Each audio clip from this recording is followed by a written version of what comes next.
Maya nimo marikuo uteti-ini wa Mugikuyu. Rigathi Gachagua augite muturire wake uri hatikaine kurumirira ciiko cia ihinda inini hetuku gutharikagirwo ni nyanake. Gachagua akienda ruhonge rwa ugitiri kuigiririka ona makeria hari kumugitira. Kimwe gia kiraniro gia President Ruto mwaka-ini wa 2022 kiari gutigirira ati atumia na airitu bururi-ini ni mareheagwo tauro cia utheru ni thirikari ya Kenya Kwanza. Mugaru no undu uyu ndereti-ini ya watho wa Kigina mwaka-ini muthiru wa 2024 rimwe ria riendekithia riari kuongererwo igoti hari tauro ici atumia maguraga, iria nginyagia thaa ici gutiri ona imwe yanaheanwo ni thirikari. Mumbunge Ndindi Nyoro ugi wake hari kung'ethanira na Ruto uteti-ini ni uthiite na mbere na kuingira kirathi-ini kingi na kiiguru muno. Yani Ndindi ti mundu wa gutuhuka na guikaniria miario na mundu wi akuhuraga na ugi. Kwa muhiano, Ndindi arauga gutiri hindi ungihura uteti mathaa mothe uthii ukiranagira ciiraniro utarahingia na wihoke ati bururi ni uguthie na mbere. Oho arauga bururi ndubati ati gukungwira tondu ni urahota kuriha thirĩ waguo ukihuthira makiria ya gicunji kia 40 kia mbeca iria wonganagia. Toguo tu, Ndindi akoiga ati kuongererwo kwa magoti ti kuga ati bururi ni uriunganagia mbeca nyingi. Tathikiriria miario ino. You can spend a lot of time fixing your politics and you neglect the role at which you are actually elected to do. That's something profound that I learned in my first 2 years. That you can spend a lot of time trying to fix your competitor, trying to fix and follow where the person who may want your seat has gone to, trying to silence somebody maybe in social media or elsewhere, provoking you to do something better, or you can actually choose to spend that time doing the work itself. And I realized it is very important that as a leader, you focus on something that can stand the test of time. Because, for example, when we have an argument with Dr. Rugo here, whom is also my good friend, if we have an argument here on words will not go past that argument. But if there is some deliverable, you do something tangible, it will go beyond the argument, it will go beyond words. And I realized that it is important you spend your time as a leader addressing the issues that are not necessarily things that you are proving through word of mouth, but things you'll do that are all seasonal. And these things that are all seasonal are the deliverables you do around the sectors that you should be working around. When we inflate our denominator, we continue to show like the economy grew with the purpose of having a leg room of borrowing more. The problem is that you cannot cheat figures for too long. It catches up with you, and especially when it is time for repayment. Debt management is everything else. It catches you around repayment. Now, we are spending over 1 trillion Kenya shillings in paying our interest rates. Over 1 trillion Kenya shillings. Now, whether you inflate GDP or you condense it, that is actual money that actually have to be paid. That is where it catches you. Because you may come and say, you know, our fiscal deficit to GDP ratio is 5% or the next, or the other figure.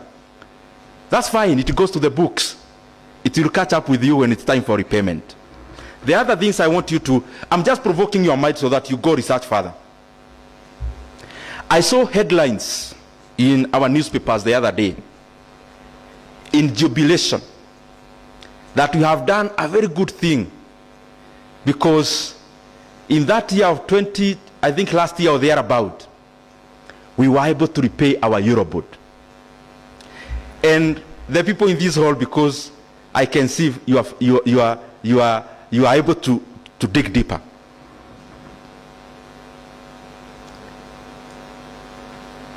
You talk about in jubilation of having been able to pay the Eurobond of 2014. And it comes out as headline as a jubilation for the country. Now this is the reality. The reality is that you retire a debt of 6.8% with a debt of 10.3%. And then you clap and you want the whole country to be closed for people to celebrate. I'm provoking all of us here. I mean, Kenya is for all of us, and we need to speak these things as clearly as they ought. You cannot go and take a loan from Shylock, you pay a bank, and then you go home, and people should celebrate you for taking a loan with an interest of 20% to pay the one you had that you are paying 12%. Those are the things that will catch up with this country very soon. And by the way, with all honesty, if we do not become more prudent in the several months to come, we are likely to have a very big problem with our debt. Why? If in our revenue collection, over 40% is going into interest rate alone of debt obligations, what are we talking about? We confuse that you add tax rate, you get more revenue. It is a fallacy. At some point you get to Rafa's curve and it starts descending. That the more you increase, the more you distort economic decisions. So if I was to buy a car, I see you've already paying for my money, so I hold back that expenditure. Holding back that expenditure means even the retro you could have gotten, you'll not get it. That is something I have seen we have also to take very seriously as a country. So that even as we make tax policies and revenue policies, let's look, and it cannot be arbitrary. I mean, you cannot just sit down and say, now tunapeleka hii kodi hapa, you get more money. There has to be some research based on it. There has to be some thorough analysis based on it. There has to be thorough sampling. There has to be thorough work in it by coming up with a rate that maximizes revenue without making people distort their economic decisions or market to distort its decision making. We did the finance bill of 2023, which was fairly debated as the one for last year. Now, this is the most shocking thing. The Kenyan revenue to GDP ratio in the year 2023-2024 was around 16%. I want you to see the trend. In the year 2019-2020 was around 15%. In the year 2023, that year, was 14 point something percent. In this current year, up to date, it is around 14.7%. Now, when you do robust revenue raising measures in terms of policy, they should come with commensurate revenue from it. Kodi ikiongezewa, for example, pay, there should be commensurate revenue in the basket of revenue from this money you have taxed. Tunashikana hapo. Why is it that even when you raise the rate, then in the basket of money, there is not that money? Why is it that the revenue growth in Kenya never noticed finance bill of 2023? That the graph, if you are given a graph without labeling, you will not pinpoint those 2 years.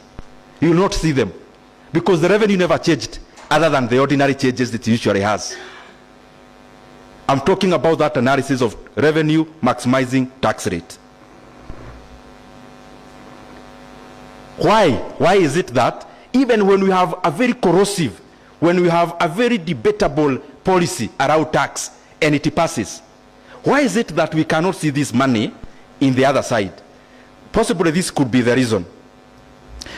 You come, maybe you are earning some money here, the government takes it at the payee level. Napenda kuita unakatia stima kwa transformer. You know, when money is deducted from your payee, ni kama stima imekatiwa kwa transformer. So it actually never reaches your hands. Now when you cut money from the payee level, when you cut money at that level, let's say in my disposable income, you already knock off 8,000 shillings from it. That is the money you are sending your uncle somewhere in Nyamira. That is the money you are sending your auntie somewhere in Kisii. Now, you no longer send them that money. So they no longer buy that sugar they were buying through the transfer you are doing. So you have cut money here at the payee level, but the same money denies you correction at the VAT level. Those are some of the things we have to work around, so that even as we increase taxes, then we are not handicapping the same revenue collection. There is another thing I want to talk about very briefly, which you have to be vigilant as a country. In Nigeria is one of the economies, by the way, which are very good. It has very rich people in terms of, in Africa, you only get black billionaires, majority of them being domiciled in Lagos, Nigeria, out of Nigerian money. Now, Dangote cement, BOA cement, they grew around what? You come and put in some duty for imports of the commodities they manufacture, primarily cement. By that time, when you put duty on cement, I'm using Nigeria, you end up having a big conglomerate and several of them. Number one, of course, we know Dangote cement, BOA cement, there is also Lafarge and the others. So now you cut off imports. It's a good thing, fine. The question is, for how long? You cutting off meaning you build a wall of tariff, not necessarily a non-tariff barrier, but a tariff one. So you put in a wall. This wall should incentivize this local production to be efficient, so that their products can compete with the global ones. But then you overstay with that policy. So Nigeria, by beginning of this year, had the highest cement prices in Africa. Can you see that oxymoron? The biggest producers had the highest cement prices in Africa and had the highest cement margins almost in the world. Mwena ũngĩ, ataaramu wa maũndũ megiĩ ũteti maroiga atĩ gĩtũmi kĩa gavana Kimani wa Matangi gũikio ngono mũthenya wa ira nĩ maabitha a kũrũa na ungumania EACC. Ũyũ nĩ ũndũ ũrakinyanĩirio nĩ Mumbunge Kimani Ichung'wa, ũrĩa ũkoretwo akĩenda Kiambu ĩikare ũrĩa ekwenda. Ichung'wa akoretwo akĩnyita mbaru Mumbunge wa Thika Alice Ng'ang'a harĩ ndũgamano ya waki wa thoko ya Goriba, ngucanio gatagatĩ-inĩ ka wa Matangi na Alice Ng'ang'a. Anyway, woni waku nĩ ũrĩkũ? Twaranĩria hau comment section. Na angĩkorwo nĩ rita rĩaku rĩa mbere thĩinĩ wa channel ĩno, tuĩka wa gũsubscribe na kũlike video ĩno. Angĩkorwo nĩ subscribe-ĩte, thengiũ mũno, ndũkariganĩrwo nĩ kũlike. Niĩ njĩtagwo John Kamau.